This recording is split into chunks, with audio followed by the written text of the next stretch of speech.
I was a sophomore at a mid-sized college in the Midwest, living in one of those old dorm buildings that had been around since the 1950s. The floors creaked with every step, the walls were thin enough to hear muffled conversations through, and the hall lights flickered like something out of a horror film. I never thought much of it. It was just a quirky old building with a character. But room 306? That room had a different kind of reputation. It was the only room on our floor that no one stayed in. Supposedly, years ago, a student named Eric lived there. One night, his roommate came back and found Eric hanging from the ceiling pipe. The police ruled it as him taking his own life, but the roommate swore something was off. He said Eric had been terrified for weeks, talking about footsteps in the room at night, someone whispering his name when he was alone. Ever since then, room 306 stayed empty. Well, that was until the housing office decided to assign a transfer student named Tyler to it. Tyler was chill, always cracking jokes, and he didn't believe any of the dorm ghost stories.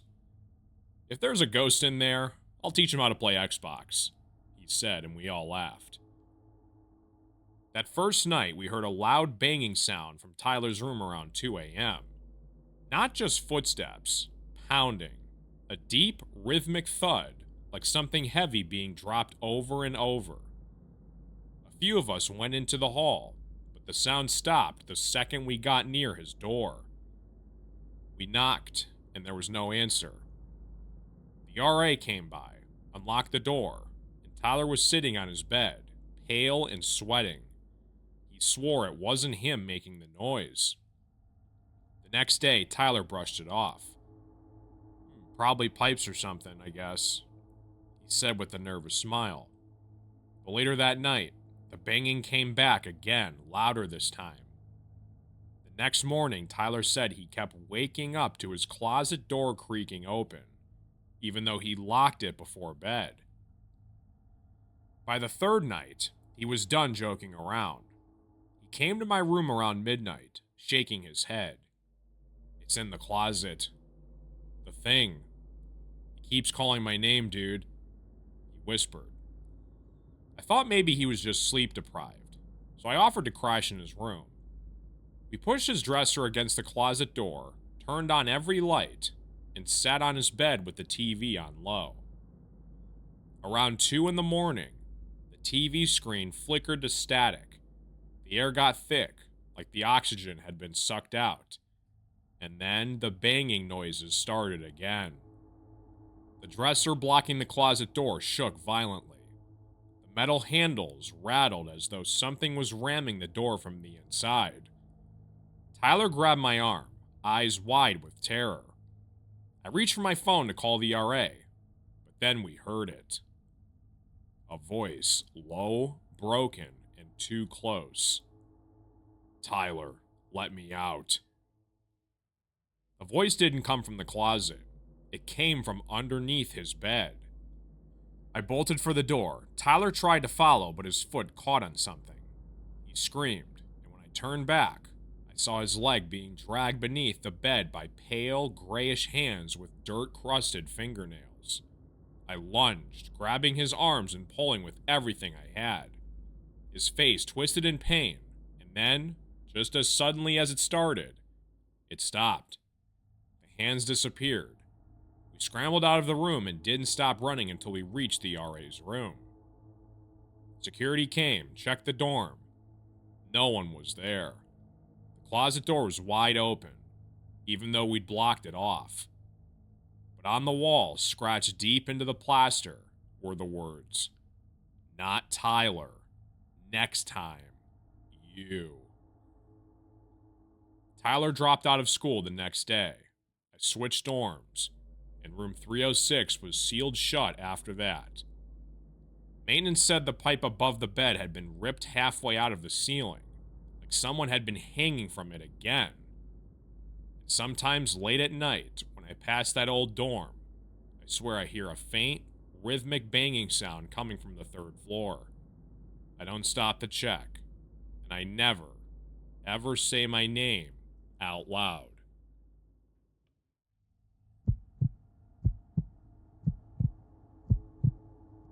I went to a small private college in the Northeast, one of those old, brick-laden campuses with ivy crawling up the walls and lecture halls that smelled like dusty books and ancient wood. The kind of place where history seemed to press in on you from every corner. I lived in Ellison Hall. It was a worn-out, three-story building originally built in the early 1900s as a faculty dormitory. My room was on the second floor, and from my window, I could see the old courtyard where professors used to give outdoor lectures decades ago. It was quiet, secluded, except for the clock tower in the distance that chimed every hour like a heartbeat for the campus. I was pulling an all-nighter for a midterm exam one October night when I heard footsteps in the hallway outside my door. I checked the time, 2:36 a.m. I figured it was just someone else studying late. But then came the knock. 3 soft knocks. I opened the door, but no one was there. The hallway stretched out, empty. The air smelled faintly like old chalk dust and something metallic, like rust. I shook it off and went back to my desk. But not 2 minutes later, I heard it again. 3 knocks, this time coming from my window. I was on the second floor. No ledges, no fire escapes. My heart sank. I turned, and standing just beyond the glass was a man. He was tall, wearing a dark suit and an old-fashioned tie, like he stepped out of a 1950s yearbook photo. His face was pale, eyes sunken beneath a shadowed brow. He raised his hand and tapped the glass 3 more times. I couldn't believe what I was seeing. I just stared as his mouth moved, forming words I couldn't hear. Then, without warning, he turned and walked straight into the brick wall beside the window, and simply vanished. The next morning, I convinced myself it was just exhaustion. Stress does weird things to you. But later that night, I saw him again. This time, I locked my door shut the blinds, and kept the lights on. Around 3 a.m., the knocking returned. 3 knocks on the door, 3 on the windows, 3 on the walls, as if he was cornering me. His voice was clearer now. Come to the lecture. By the 3rd night, I was a mess. I told my roommate, Jake, who thought I was pranking him, until he stayed over that night. Right at 3 a.m., the knocks came again. First the door, then the windows, then the walls. Jake opened the door to prove I was just being paranoid. But standing in the hall was the man in the suit. Only this time, his face was wrong. His skin sagged, his mouth stretched into an unnatural grin. He tilted his head, raised one bony hand, and pointed at Jake. Come to the lecture, he whispered. Jake slammed the door shut, and we barricaded ourselves in. Didn't sleep for that night.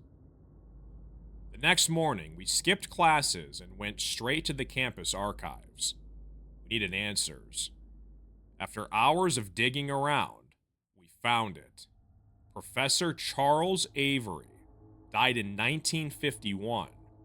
He taught night lectures on campus until one day he went missing.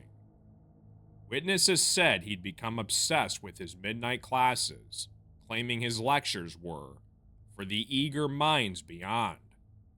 His body was never found, but the students swore they heard knocking sounds in Ellison Hall after his disappearance. 3 knocks, always at 3 a.m. That night, Jake and I didn't stay in the dorm. We crashed at a friend's place across campus. But exactly at 3 a.m., my phone buzzed. One notification. A video call. from an unknown number. I answered it. The screen showed our dorm room. The man in the suit stood inside, staring directly at the phone camera. Slowly, he raised his hand and pointed through the screen at me.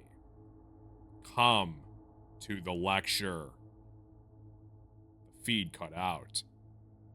We moved out the next morning. About a month later, Ellison Hall was closed indefinitely. The official report said the foundation was unstable, but I heard the maintenance guy quit after finding deep scratching marks across the walls of the second floor. 3 vertical lines over and over. Sometimes, when I'm alone at night, I hear a faint knocking sound, 3 taps in perfect rhythm. I don't look. I don't answer. Because I know the night professor is still waiting, and his lecture isn't meant for the living.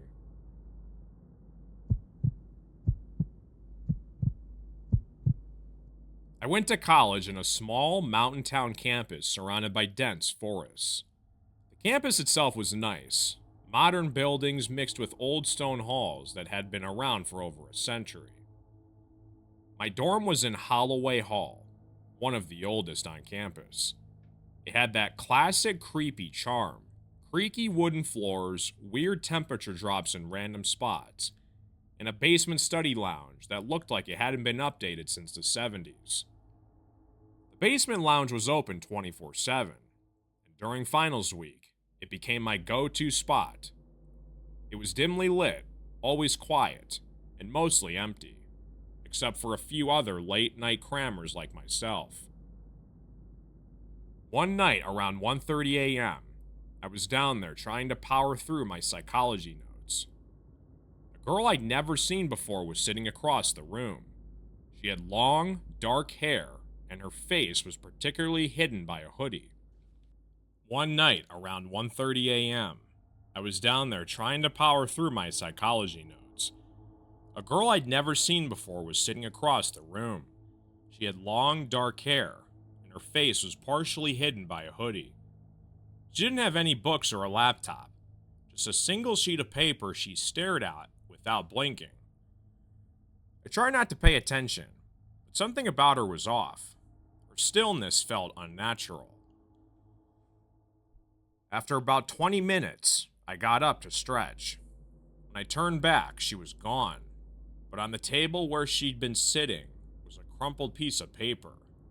Curiosity got the better of me, so I walked over and smoothed it out.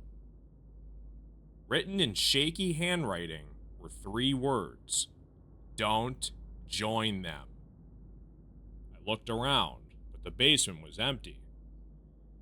The only sounds were the buzz of the old fluorescent lights and the faint hum of the vending machine. I told myself it was probably a prank and went back to my seat. Around 2 a.m., a group of 3 students came in, 2 guys and a girl. I didn't recognize them, but they seemed friendly enough. One of the guys, tall with short black hair, smiled at me. "Studying for psych?" he asked, glancing at my notes. "Yeah," I said, forcing a smile. "We're in that class too. Mind if we join you?" I hesitated. Something about the question felt strange. But I was tired and figured some study company might help me stay awake. "Sure, go for it." They sat down next to me, each pulling out notebooks, but none of them wrote anything. They just sat there, smiling, watching me. After a few minutes, I asked, "So, which professor do you have?" The girl leaned forward. Her eyes looked dull, almost glazed over. "We don't go to class. We just study down here." The second guy, pale and thin, spoke next. "We like it when new people join." The air in the room shifted. The light overhead flickered, and I felt the temperature plummet. My instincts screamed at me to leave. I grabbed my bag and stood up. I should go. Good luck with finals." The The tall guy's smile widened, stretching unnaturally across his face. Don't go. Stay. Learn with us. I turned and walked toward the door. But when I reached for the handle, the door wouldn't budge. I yanked harder. Locked. I turned around and the 3 students were standing now, silent, all staring at me. The girl stepped closer, her head tilting unnaturally to the side. No one leaves the study group. I backed away until I hit the corner of the room. My heart was racing now, my breath shallow. The tall guy stepped forward, his footsteps eerily soundless. He reached toward me, and then I heard it. A metallic clank from the air vent above. We all froze. Another clank. Then a voice from the vent, hoarse and strained, said, "Run!" The basement lights exploded, plunging the room into complete darkness. I dropped to the floor and scrambled toward where I remembered the emergency exit was. Behind me, I heard them moving. Too fast, too silent. The vent above me creaked open, then crashed. A thin, pale arm shot down, grabbing my wrist and yanked me upwards. I didn't scream. I was too terrified and too confused about what was going on. The hand dragged me into the narrow, freezing air duct. I twisted around and caught a glimpse below. The 3 students, standing beneath the vent, faces warped with rage, eyes glowing faintly in the dark. The person in the vent whispered, "Don't move." We stayed like that, crammed in the vent for what felt like hours. Finally, the basement door slammed shut. The stranger shifted, and in the dim glow from a phone screen, I recognized her. It was the girl from earlier. She didn't say anything. She just handed me a second piece of paper. Then she pointed down the vent, signaling me to crawl away with her. We emerged outside the building and ran until we reached the campus security office.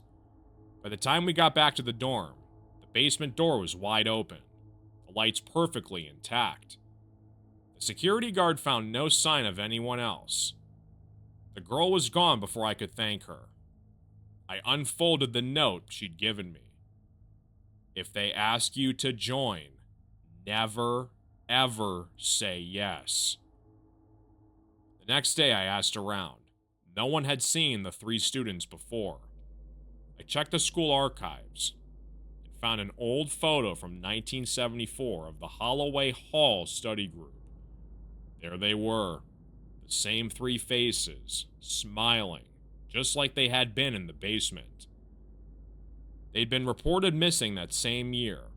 The file said their bodies were never found.